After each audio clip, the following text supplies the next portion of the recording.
Durand কাপের final হতে চলেছে 23শে আগস্ট রবিবার ওয়াইবিকে স্টেডিয়ামে। তো সেখানে আমরা চ্যাম্পিয়ন এবং রানার্স দলকে তো পাবো, তার সাথে সাথে এই বছর ডুরান্ড কাপে কোন প্লেয়ার কোন পুরস্কার জিততে চলেছে, কাকে কত টাকা প্রাইজ মানি হিসাবে দেওয়া হবে, কারা golden boot, golden ball, golden গ্লাভসের দৌড়ে এগিয়ে রয়েছে, সমস্তটা নিয়েই আমরা কথা বলে নেব এই ভিডিওতে। তাই ভিডিও শুরু করার আগে একটাই রিকোয়েস্ট, চ্যানেলে যারা প্রথমবারের জন্য এসেছো মনে করে চ্যানেলটাকে সাবস্ক্রাইব আর ফলো করে নিও, তাহলে প্রিয় দলের খেলার সমস্ত লেটেস্ট আপডেট তোমরা এখানে পেয়ে যাবে। তো চলো আর দেরি না করে ভিডিও শুরু করা যাক। তো আমরা যেই ম্যাচটা দেখার জন্য অপেক্ষা করে থাকি দিনের পর দিন, তো সেই ম্যাচ দিয়েই কিন্তু ডুরান্ড কাপের সিজন শুরু হয়েছিল এবং সেই ম্যাচটাই কিন্তু ডুরান্ড কাপের ফাইনাল ম্যাচ, অর্থাৎ আমি কথা বলছি কলকাতা ডার্বির কথা। তো ডার্বির টিকিট অনলাইনে ঠিক দুপুর 12টায় ছাড়া হয়েছিল বুকমাই শো থেকে, তারপর কিন্তু ঝড়ের গতিতে টিকিট সেল শুরু হয়। সেখানে মোহনবাগানের টিকিট 2 ঘন্টার মধ্যে পুরো সোল্ড, আর কোনো কিচ্ছু টিকিট নেই। সেখানে আমার অনেকগুলো বন্ধু বলে রেখেছিল যে টিকিট কখন আসবে বলবি, তাদের বলে রেখেছিলাম, কিন্তু তারাও অনেকে টিকিট কেটে উঠতে পারেনি। এবং ফাইনালি আমি যাব কিনা সেটা আমিও টোটালি কনফিউজ ছিলাম। যাবার তো ইচ্ছা করছিল, কিন্তু ওই যেটা সমস্যা যে ফেরার একটা সমস্যা, তারপর দেখলাম যে বিকেলে যখন খেলা আছে যাওয়া যেতেই পারে। তো ফাইনালি আমিও ডার্বি ম্যাচ দেখতে যাচ্ছি, বিশেষত ফাইনাল ম্যাচ দেখতে ওয়াইবিকেতে যাওয়ার সম্ভাবনা রয়েছে, কারণ টিকিট কাটা হয়ে গেছে। তো অবশ্যই মাঠে দেখা হবে অনেকের সঙ্গে। আমিও কিন্তু খুবই খুশি যে অনেক দিন বাদে বড় ম্যাচ আবার ফাইনাল ম্যাচ দেখতে যাচ্ছি। তো কারা কারা যাচ্ছ অবশ্যই কিন্তু কমেন্টে জানিও। তো এবার যদি আমরা সরাসরি কথা বলি যে এবছরের ডুরান্ড কাপ নিয়ে, তো এবছরের ডুরান্ড কাপ সত্যি খুবই ভালো হয়েছে। আইএসএল এর আরও যদি বেশ কিছু দল যেমন খেললে ভালো লাগতো, সেখানে মুম্বাই, সেখানে বেঙ্গালুরু, সেখানে চেন্নাই যদি খেলতো সত্যি খুব ভালো লাগতো, কিন্তু অনেক দলই কিন্তু এবছরে ডুরান্ড কাপ থেকে সরে গিয়েছিল। এবং সেখানে ফাইনালি আমরা সেমিফাইনালে দেখলাম যে আইএসএলেরই কিন্তু 4টি দল তারা একে অপরের মুখোমুখি হলো। সেখানে স্পোর্টিং ক্লাব দিল্লির মুখোমুখি হয়েছিল ইস্টবেঙ্গল, সেখানে নর্থ ইস্টের মুখোমুখি হয়েছিল মোহনবাগান। তো সবশেষে ট্রফি কলকাতাতেই থাকছে। এবার কিন্তু কলকাতাতেই ট্রফি থাকবে। তাহলে কি কলকাতায় সমস্ত এই ডুরান্ড কাপের যে প্রাইজগুলো থাকবে সেই নিয়ে যদি আমরা কথা বলি, তো সেখানে চ্যাম্পিয়ন এবং রানার্স দল তো আমরা ইস্টবেঙ্গল মোহনবাগানের মধ্যে পাবো। এবং 22 বছর বাদে ইস্টবেঙ্গলের কাছে সুযোগ এসেছে যে ডুরান্ড কাপের ট্রফিকে ঘরে তোলা। মোহনবাগান তো 2023 সালে লাস্ট জিতেছিল চিরপ্রতিদ্বন্দ্বী ইস্টবেঙ্গলকে হারিয়ে। তাদের সামনেও সুযোগ রয়েছে যে ট্রফি ক্যাবিনেটে আরও একটা কিন্তু ডুরান্ড কাপকে যোগ করা। তো এটা তো একটা খুবই ভালো ব্যাপার যে ফাইনালে আমরা দেখতে পাবো যে কোন দল শেষ পর্যন্ত চ্যাম্পিয়ন হয় এবং কার ঘরে কিন্তু এই ট্রফি ওঠে।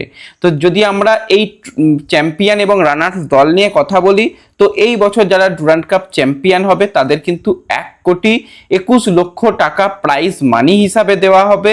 এবং যেই দল রানার্স আপ হবে তো তাদের কিন্তু 60,00,000 টাকা প্রাইজ মানি হিসাবে দেওয়া হবে। এবং যে দলগুলো সেমিফাইনাল পর্যন্ত খেলেছে তো সেই দলগুলোকে 25,00,000 টাকা করে দেওয়া হবে, যারা সেমিফাইনালে হেরে গিয়েছিল, ফাইনালে আসতে পারেনি। এবং যারা কোয়ার্টার ফাইনাল পর্যন্ত খেলেছে, কোয়ার্টার ফাইনালে হেরে গিয়েছিল, সেমিফাইনালে আসতে পারেনি, তো কোয়ার্টার ফাইনালিস্ট দলদের কিন্তু 15,00,000 টাকা করে কিন্তু এই পুরস্কারগুলো দেওয়া হবে। তো প্রাইজ মানি কিন্তু যথেষ্ট ভালো রয়েছে। তো এরপর যদি আমরা বাদ বাকি পুরস্কার নিয়ে কথা বলি, সেখানে গোল্ডেন বুট, গোল্ডেন বল এবং গোল্ডেন গ্লাভস নিয়ে কথা বললে সবার আগে আমি কথা বলবো যে বেস্ট গোলকিপার ডুরান্ড কাপের কে হতে পারে এবং কার হাতে উঠতে পারে গোল্ডেন গ্লাভস। তো সেই নিয়ে যদি কথা বলি, সেখানে সবার আগে এগিয়ে রয়েছে ভিশাল কাইত, কারণ ভিশালের অলরেডি 3টি ক্লিন শিট রয়েছে, তো যেটা কিন্তু এবছরের ডুরান্ড কাপের ক্লিন শিটের নিরিখে সব থেকে বেশি। এবং ভিশাল যেভাবে পারফরমেন্স করেছে, বিশেষত কোয়ার্টার ফাইনাল এবং সেমিফাইনালে অসাধারণ পারফরমেন্স ভিশালের ছিল, এবং ভিশালের হাতে ভর করেই কিন্তু মোহনবাগান ফাইনাল খেলছে। এবং তার ধারে কাছে কিন্তু অন্যান্য গোলকিপাররা খুব একটা নেই যাদের এই পুরস্কারটা পাওয়ার একটা সম্ভাবনা রয়েছে। 2 নম্বর পজিশনে ইস্টবেঙ্গলের গোলকিপার পূর্বা লাছাম্পা রয়েছে, তারও কিন্তু 2টো ক্লিন শিট রয়েছে ডুরান্ড কাপে। তো ফাইনালে আমার মনে হয় না যে পূর্বা লাছাম্পাকে সুযোগ দেওয়া হবে, সেখানে হয়তো গিলকেই সুযোগ দেওয়া হবে। তো লাচাম্পার পক্ষে সম্ভব নয় যে ভিসালকে টপকে যাওয়া বা ভিসালের সমান যাওয়া, এবং যদিও সেটা হয়, ধরো আমরা ধরে নিলাম পূর্ব লাচাম্পাকে খেলানো হলো, সে ক্লিন শিট রাখলো, তাহলে তিনটে করে ক্লিন শিট হলেও কিন্তু সেই দিকে কিন্তু ভিসাল পূর্ব লাচাম্পার থেকে বেশি এগিয়ে থাকবে। তো সেক্ষেত্রেও কিন্তু ভিসাল এই পুরস্কারটা একদম তুলে নিয়েছে, এটুকু বলাই যায়। তো বেস্ট গোলকিপার এই বছর ডুরান্ড কাপের কিন্তু পুরস্কারটা নামের পাশে একদম করে নিয়েছে ভিসাল কাইত, এবং তার পুরস্কার মানি হিসাবে কিন্তু 3 লক্ষ টাকা সে পাবে। তো এছাড়া যদি আমরা কথা বলি যে সোনার বুট সেটা কে পাবে, তো এবছরের ডুরান্ড কাপের গোল্ডেন বুটের অ্যাওয়ার্ডে কিন্তু অনেকেই ছিল, কিন্তু সবাইকে টপকে সব থেকে বেশি গোল করেছে সেই আলাদিন আজারাই। তো আলাদিনের গোল সংখ্যা কিন্তু সব থেকে বেশি রয়েছে এই বছর, অলরেডি সে 9টা গোল করে ফেলেছে। সাহাল এবং ভিষ্ণুর কাছে সুযোগ থাকবে, ভিষ্ণু 4টে গোল করেছে, সাহাল 5টা গোল করেছে, কিন্তু আমার মনে হয় না ডার্বি ম্যাচে সাহাল আরও 5টা গোল করবে, ভিষ্ণু 6টা গোল করবে, সেটা প্র্যাকটিক্যালি সম্ভব নয়। তো সেক্ষেত্রে এই পুরস্কারটা কিন্তু আলাদিন তার নামের পাশে একদম নিশ্চিত করে ফেলেছে যে গোল্ডেন বুট কিন্তু এবারেও সেই জিতছে, অর্থাৎ আলাদিন কিন্তু গোল্ডেন বুট জিতছে, তার সাথে প্রাইজ মানি হিসাবে 3 লক্ষ টাকা সেও কিন্তু নিয়ে নিচ্ছে। তো এই দুটো প্রাইজ কিন্তু হয়ে গেছে, তারাই পাবে, খুব একটা চেঞ্জ হওয়ার কোনো জায়গা নেই। কিন্তু আরও একটা যে পুরস্কার, যে লিগের সেরা প্লেয়ার গোল্ডেন বল কারা জিতবে, তো সাধারণত ডুরান্ড কাপের নিয়ম অনুযায়ী গোল্ডেন বল তাকেই দেয়া হয় যারা ফাইনাল খেলে, যে দুটো দল ফাইনালিস্ট খেলে তাদের মধ্যে সেরা যে প্লেয়ার থাকে তাকে কিন্তু এই গোল্ডেন বল দেওয়া হয়। তো দুটো দলের ক্ষেত্রেই কিন্তু বেশ কিছু প্লেয়ার তারা সেরা প্লেয়ার রয়েছে।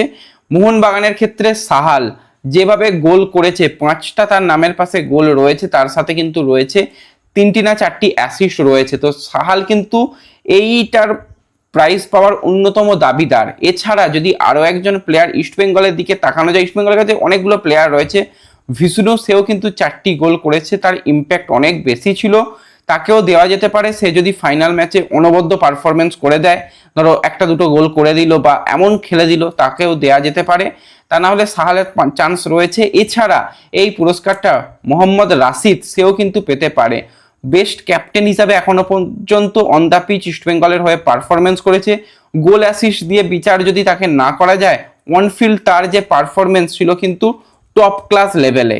তো সেক্ষেত্রে রাশিদ কিন্তু যদি ফাইনাল ম্যাচে একটা ব্রিলিয়ান্ট পারফরমেন্স উপহার দেয়, তাহলে কিন্তু রাশিদ এই পুরস্কারটা পাবার অন্যতম দাবিদার কিন্তু থাকবে।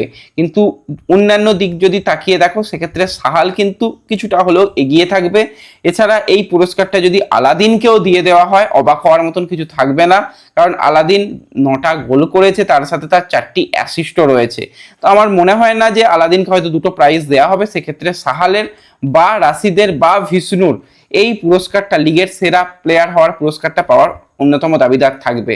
এবং আরও কিছু প্লেয়ারকেও রাখা যেতে পারে, সেটা রেনিয়ার ব্রিলিয়ান্ট খেলেছে জামশেদপুরের হয়ে, এছাড়া এক ম্যাচে 5টা অ্যাসিস্ট করেছে কিন্তু আমান সিকে, এবং একটি গোলও তার রয়েছে। আমান সিকেকেও কিন্তু আমানের টোটাল মনে হচ্ছে 2টো না 3টে গোল রয়েছে, কিন্তু সেই ম্যাচে 5টা অ্যাসিস্ট প্লাস একটা গোল, 6টা গোলের ক্ষেত্রে তার অবদান ছিল এক ম্যাচে।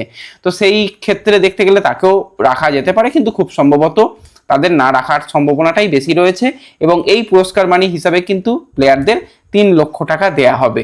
তো তোমরা তোমাদের কমেন্ট অবশ্যই আমাকে জানিও যে এই বছরে golden boot, golden ball, golden gloves কারা জিততে পারে, তোমাদের মতামতটাও কিন্তু কমেন্টে জানাতে কেউ ভুলো না।